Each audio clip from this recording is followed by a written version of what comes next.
The date is March 13th, 2026, and what you're seeing unfold across the planet right now, well, it's not just a series of random, isolated crises. No, it's something much, much bigger. This single idea, it changes how we have to look at everything.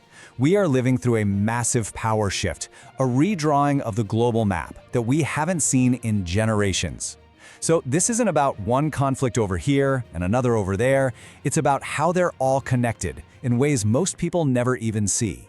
So in this explainer, we're going to break down three major hotspots: the stalemate that just broke in Ukraine, the absolute inferno raging in the Middle East, and the quiet rise of a new high-tech power in India. And then we're going to connect all the dots to the global economic war being fought in the shadows. So let's start with the big picture. We're looking at three totally different regions, thousands of miles apart, but they are absolutely just different fronts in the same global story. Here's the situation in a nutshell.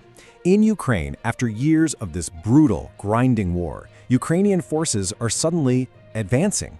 The map is turning blue. At the exact same time, a massive air campaign has pushed the Middle East to the absolute brink. And while all these fires are raging, India is quietly pulling off one of the most ambitious military transformations in modern history. But what's really driving all this? It's not just strategy or ideology.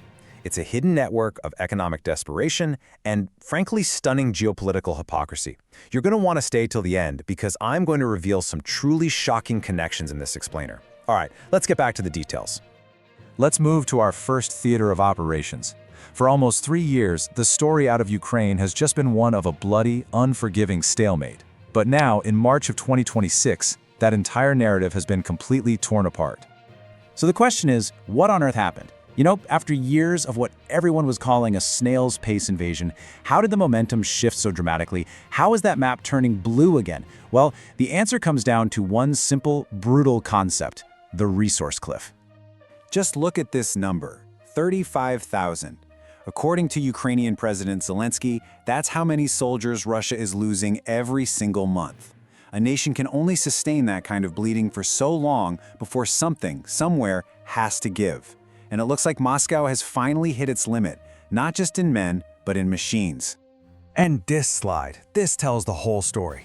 Russia's modern tanks have been ground down to almost nothing, and their factories just can't keep up. And the proof? Observers on the ground near Pokrovsk are now spotting T-55s. These are tanks designed in the 1950s. It is literally a rolling museum piece being sent to fight a 21st century war. This right here is what a resource cliff looks like in steel and iron. But here is where things get absolutely wild. As you can see, the United States, while sending billions in weapons to Ukraine, has quietly issued a waiver for Russian oil. Why? To keep its own gas prices down. They are, in effect, helping to fund Putin's war machine. And Ukraine's response? It was swift and fiery. Long-range drone strikes on the Turk Stream pipeline and the Novorossiysk oil terminal. Their message couldn't be clearer. If you fund Russia's war, we will burn the infrastructure that pays for it. Okay, now let's pivot to the second theater, where the flames are burning the hottest. As Russia's war machine starts to sputter, the US and Israel have unleashed something called Operation Epic Fury against Iran. We're talking about the largest air campaign in the region since the first Gulf War. I mean, the language coming out of US Central Command is unlike anything we've heard in years. They're claiming Iran's air defense capability is, and I quote, evaporating. President Trump has even boasted that Iran has lost its Navy and its Air Force. So how true is this? Is it just tough talk, or has something fundamental really changed on the ground? Well, the data gives us the answer. This chart shows the estimated effectiveness of Iranian air defenses over their own capital city, Tehran. Before this operation started, they were at full strength. Today, after just 14 days of relentless strikes, their ability to stop incoming missiles and planes has plummeted by a staggering 70%. This isn't just degradation, this is a systemic collapse. And of course, a war in the air has triggered a brutal war at sea.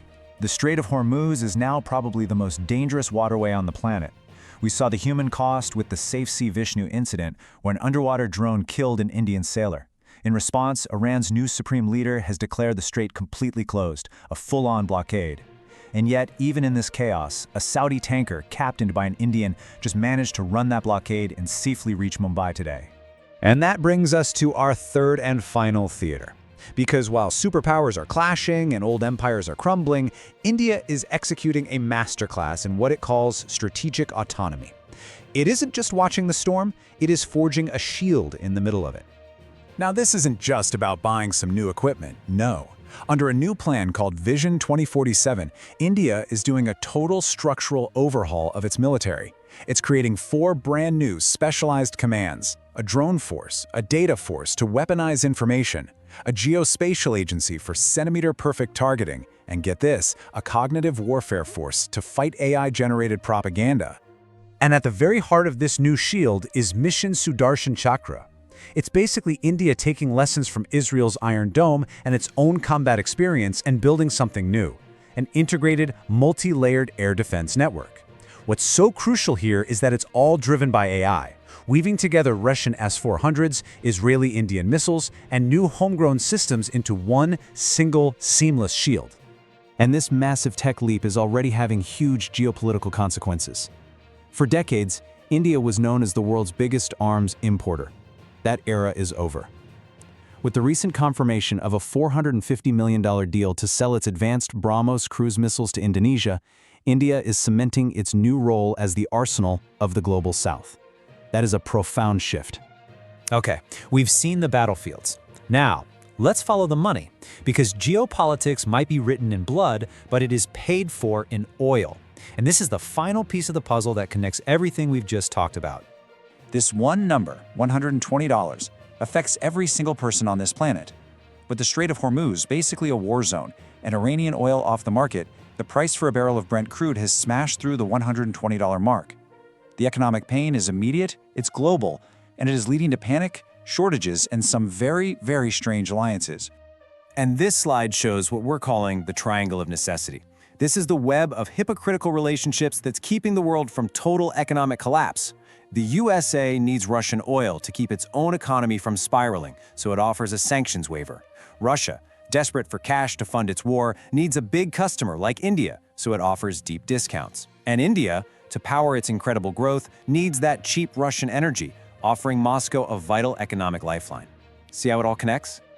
So what happens next? Well, in the next 24 hours, you should watch for 3 things. Ukraine is going to keep pushing, testing what Russia considers its final red lines. The US will almost certainly try to force the Strait of Hormuz open, risking a massive retaliation. And India will just keep fortifying its position, moving from reacting to threats to proactively deterring them. The world of 2026 is complex, it's dangerous, and it is changing by the hour. In an environment like this, clear and reliable information is your best defense. If you found this deep dive valuable, make sure you subscribe to this channel. We'll help you stay ahead of these historic shifts with the latest updates. And that leaves us with one final provocative thought. As we see these swarms of drones devastating targets from Ukraine to the Middle East, we have to ask the central military question of our time. Is the future of warfare completely unmanned? Or, in a world of jamming and contested airspace, is a powerful air spine of manned fighter jets still the ultimate key to a nation's survival? Let us know what you think in the comments.